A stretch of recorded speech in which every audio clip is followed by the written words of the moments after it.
there's been some talk about some slippage in regards to Ezekiel Elliott. Now, I've seen him lose the weight.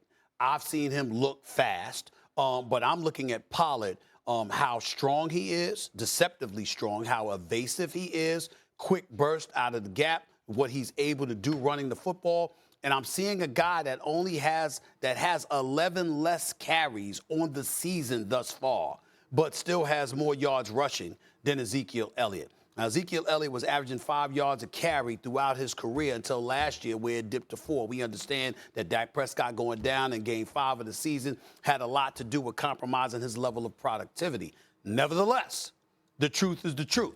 Right now, Pollard looks like a better running back than Ezekiel Elliott. Now, Jerry Jones isn't going to come out and say those words, but trust you me, the billionaire with the $1 billion playpen, the marketing genius that he is, a franchise that's worth $5 billion, a dude that is an absolutely shrewd negotiator. Listen, he could be saying stuff to motivate Ezekiel Elliott, to poke at him a little bit, to get him running. And then listen, Ezekiel Elliott's been blocking well. You know, Dan Orlovsky and others pointed that out. His blocking ability is there. We understand that. And he's not a scrub running the football. But what he has to accept, and we'll get into Aaron Rodgers later because he's another one that has to accept this along with others.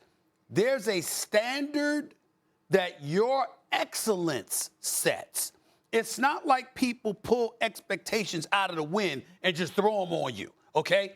They don't expect that, what they expect from Ezekiel Elliott, they don't expect from most running backs in the league. But he's Ezekiel freaking Elliott, okay? He's who he is. And as a result, there's a level of expectations you have for him that he hasn't lived up to. And I think Jerry Jones notices that. And I don't think he minds us noticing that, probably because he thinks it's going to work to the benefit of Ezekiel Elliott down the road. No, it's not a knock on Zeke. It's a promotion based on what he's seen Tony Pollard do. Zeke Elliott is still going to be a vitally important part of what they are going to do from an offensive standpoint. This dude rushed for 979 last year, and I know we highlight the fumbles, but behind an offensive line where he had no idea in hell who would be blocking in front of him. I still see bursts. I still see strength. It's different running styles. See, this is the new hotness. Tony Pollard is the new hotness right now, and Tony Pollard is a really good running back. He's been doing this for a long time. But Zeke was the feature guy because this is the way they built the offense when Zeke first came in the league. And everybody focusing points at that contract. The contract is based on the production that you put forward. So now we want to go back. We want to turn the pages back and say, well, we probably shouldn't have paid Zeke because Zeke wasn't this guy. Zeke was that guy. Zeke was in the conversation for being the number one back in the league. And I look at this team this year, and we having this conversation about, is it a knock on Zeke? And we refuse to look at all of the elements that have changed about this football team. Like, could there possibly be some things about offensive philosophy, offensive line, the way they run offense, that changes the effectiveness of Zeke Elliott and how we thought about him when he was getting 40 carries a game? You don't want to live in that world. I know it's one anomaly, and that's Derrick Henry in Tennessee, where they hand the ball off time and time again. Different animal. Zeke is no longer in the same situation. He's no longer going to have the usage that he had early in his career, and he's no longer playing in the same offense. Zeke Elliott will go over 1,000 yards this year, and everybody will look at it and say, well, he should have ran for 1,500, or he should have ran for 1,600, because we're thinking about a few years ago when this was an absolutely different football team. You had Dak Prescott, who you didn't know would turn into what he is right now. We knew he was good and trending in this direction. This is a totally different situation to say it's a knock on Zeke Elliott. Well, first of all, it is. You can deny it all you want to, but it is. That's number one. And number two, to show you my level of objectivity, Marcus Spears, I have to give myself credit where credit is due.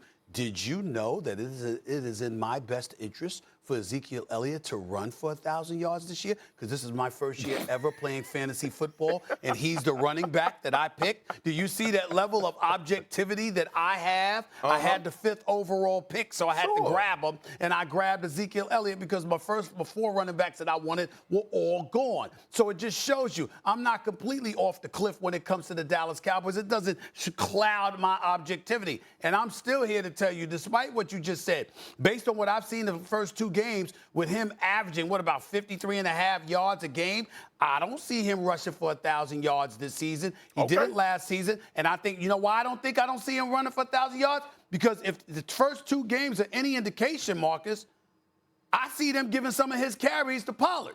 And by the way, let me ask you a very generic, logical question per se. Have we seen Pollard do anything that says he should have less carries? No. Exactly. No. So he's only going to get more if he keeps playing this way. So if that's Stephen the A. reality, that's going to compromise Ezekiel Elliott. Stephen A., can we not look at football through the lens of they do different things? Can we not focus on the fact that both of these backs are different, and that's why you have a 2-back system? Tony Pollard will be used a lot on the edges. He'll be used in the passing game. But Zeke's carries are going down anyway. Yeah. They've been going down yearly because you have a top 10 quarterback with elite weapons on the outside. Which is why that combined with Pollard is going to compromise his level of production. But how is that a knock on Zeke Elliott and in them circumstances? All of them have changed. Because you paid the man $90 million and your expectation may be, excuse me, we shouldn't have to rely on Pollard as much as we do. I'm just saying. I don't feel that way, but that's how they might feel. You never know. You know how Jerry is. Well, I told you in my first soliloquy, one of your favorite words, that Zeke Elliott got paid because it was designed for him to be the top back in the league and rush for a lot of yards. It is no longer that way. I got you. I agree with that. Thanks for watching ESPN on YouTube. For live streaming sports and premium content, subscribe to ESPN+.